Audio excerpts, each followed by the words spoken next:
Hi guys, it's Linda here. I thought I'd give you a bit of a look through our vehicle today, starting in the back seat. We'll have a look inside. Okay, so first of all, we have a false floor in the rear. We take out the back seats because basically this is the area that we keep our fridge freezer. We have tie down points for different types of fridge freezers. We have a couple, so depending on the trip as to which one we take, they're just different sizes. On the back wall, this is where our Red Arc 1000 watt inverter lives, and also all of the other electrics for the vehicle, and also connections towards the canopy as well. And this corner here is where we've got a subwoofer. On the back of the seats, we just run a couple of seat organisers.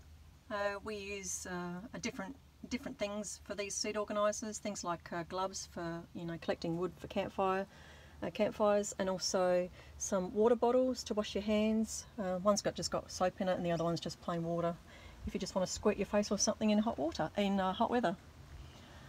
Up top here, we found above the fridges it was wasted space, so we decided to come up with some type of mezzanine structure, and this here is just some camper trailer window mesh that has been sewn with some elastic going through.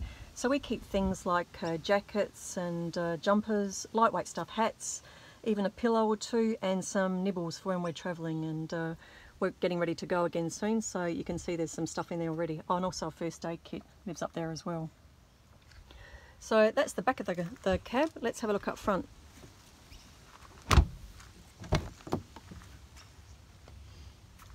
Last year we dynamated the vehicle to help sound deaden it, so we decided at the time to upgrade the sound system as well. So they're the speaker pods in the door. They work really well.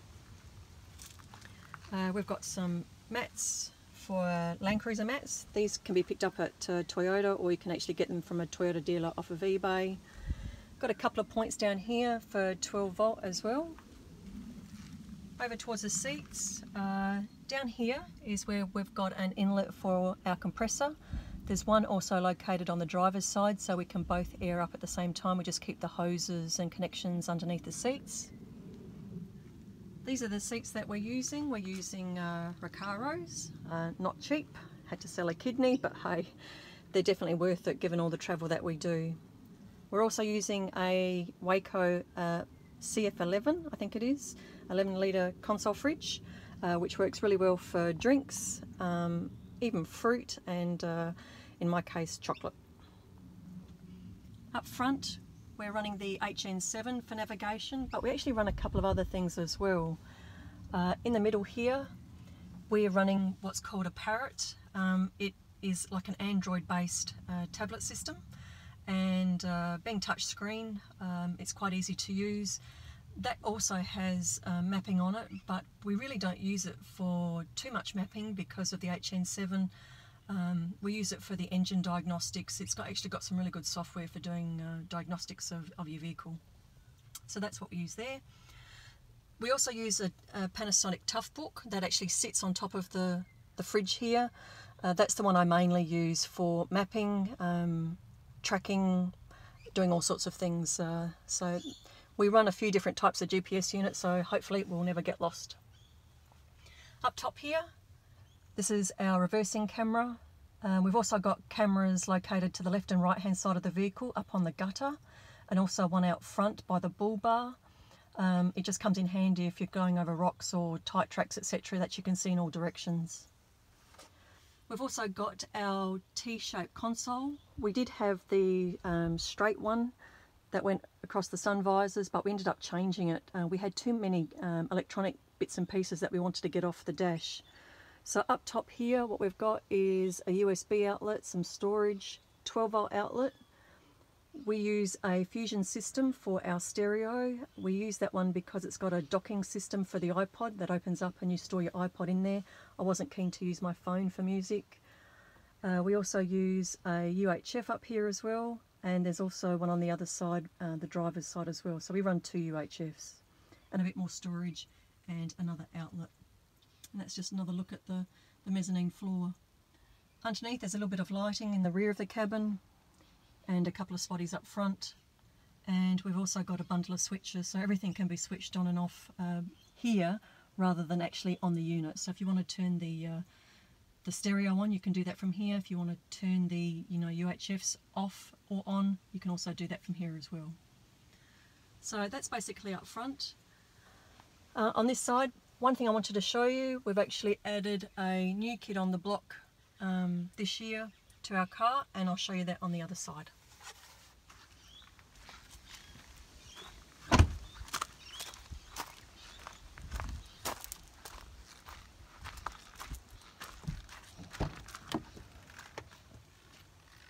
Okay, so basically what we've got, the door again, so inside here is our speaker pod, and this is where down here we've got another outlet for the compressor.